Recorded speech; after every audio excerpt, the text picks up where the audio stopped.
Alors, Amédée Pan, c'est l'histoire d'un jeune garçon, Amédée, qui est un peu renfermé, voilà, qui n'a pas beaucoup d'amis, qui est plutôt tout seul chez lui. Et il se retrouve embarqué dans une histoire absolument extraordinaire.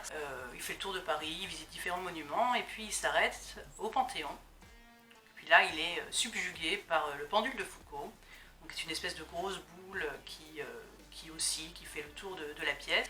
Il se retrouve poussé sur cette boule, et là, d'un seul coup, une espèce de blackout, une espèce de noir complet, et il se retrouve ailleurs, et il se rend compte, au bout de quelques heures, qu'il est en plein XVIIe siècle, pendant la Fronde, pendant la révolution du peuple.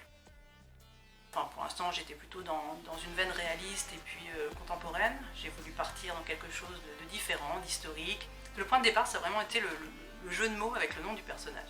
C'est un personnage qui me permet en fait de créer un tas d'histoires, c'est-à-dire qu'il peut partir dans d'autres époques, il peut tomber sur d'autres objets qui pourraient créer justement ce passage dans le temps.